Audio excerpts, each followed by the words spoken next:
Hi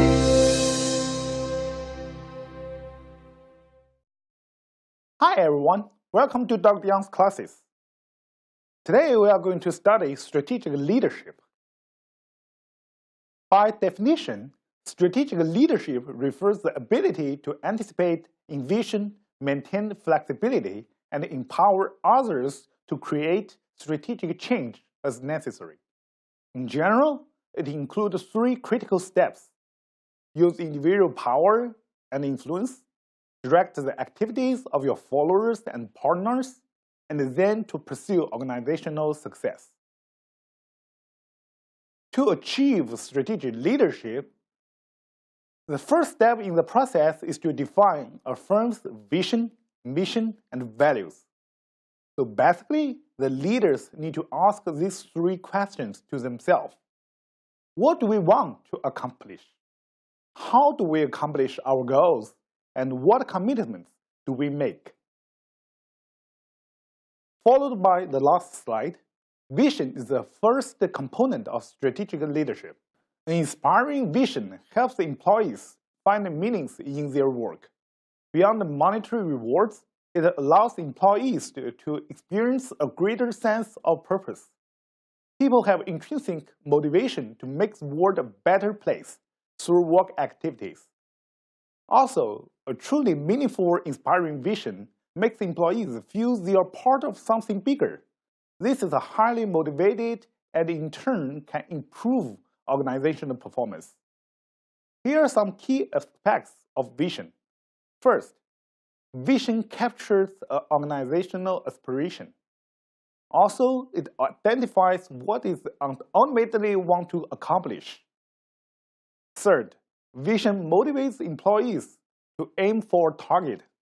Lastly, vision leaves room for employees' contribution. After discussing vision, the second critical component of strategic leadership is mission. Mission refers to the description of what an organization actually does.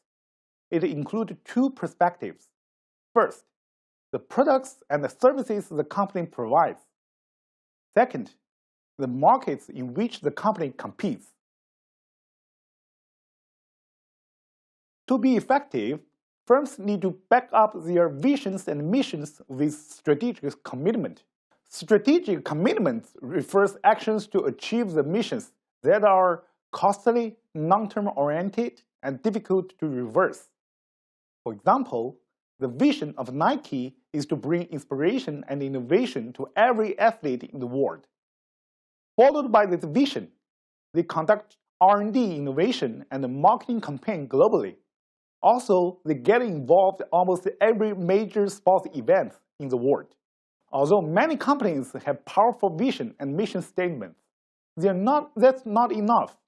An organizational value should also be clearly delivered. Basically, values are principles to guide behavior. Employees at all levels can use those values to guide their daily work. Also, value helps organizations to deal with internal and external complexity and conflict. Last, value provides employees with a moral compass. If you take a close look at all companies' vision statements, those statements can generally be categorized into 2 types. The first type of vision statement are product-oriented vision statements.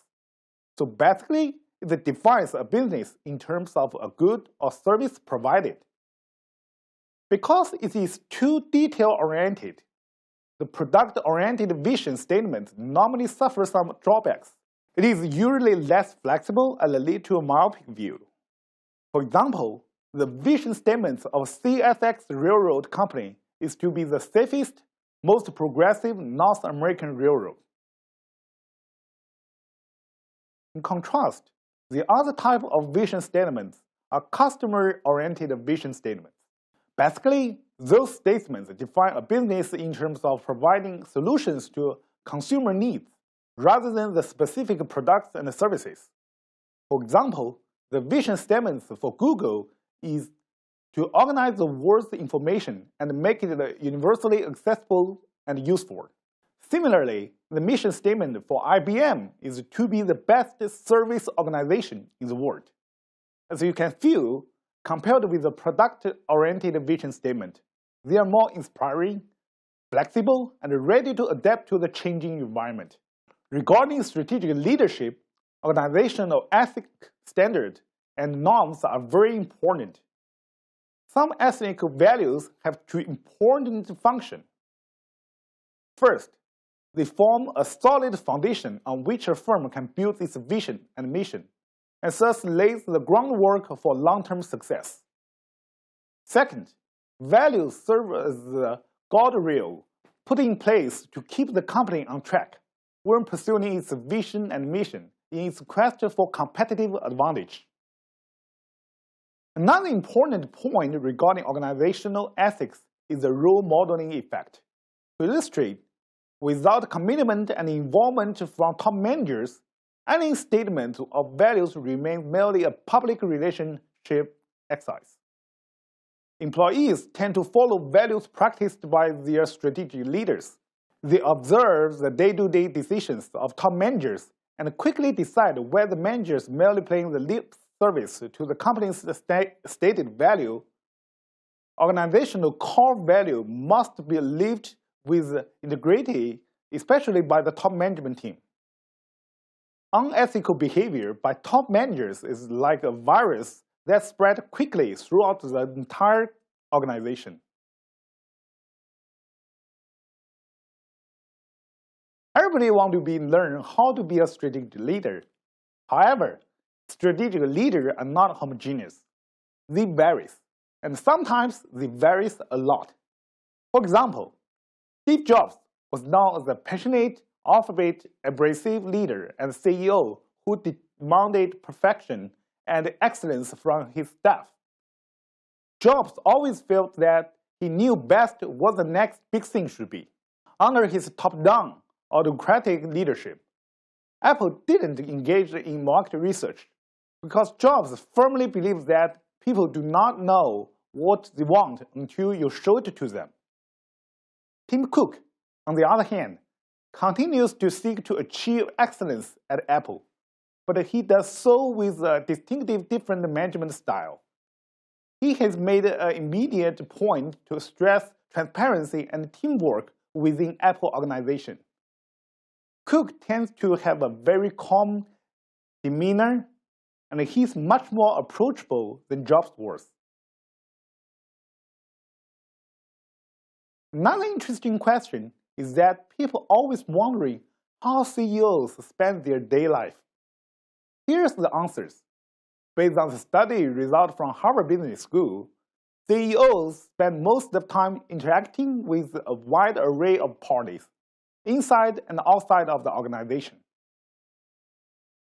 As you can see, interestingly, CEOs today still spend most of their time in face-to-face meetings. They consider face-to-face meetings most effective in getting their message across and obtaining the information they need. They believe that face-to-face meetings enable them to pick up rich nonverbal cues such as facial expression, body language, and mood. They are not apparent to them if they use email or Skype. So the summary, upper echelon theory provides a good view to understand strategic leadership.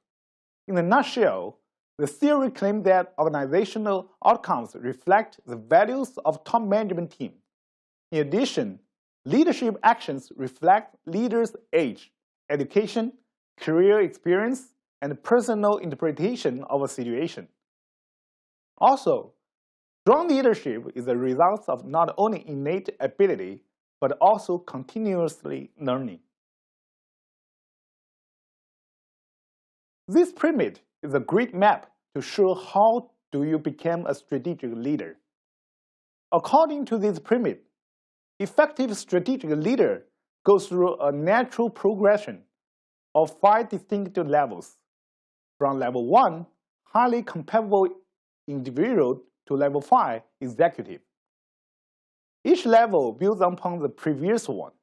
The manager can move on to the next level of leadership only when the current level has been mastered. To be attention, please keep in mind it is a sequential process. Okay, here are some other factors could also influence strategic leadership effectiveness.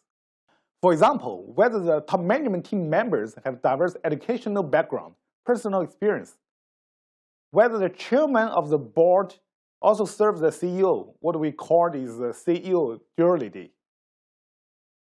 How the firm screen next CEO candidate. All those factors should be taken into consideration to evaluate firm's strategic leadership. Okay, that's all for today's topic. Thank you again for watching this video.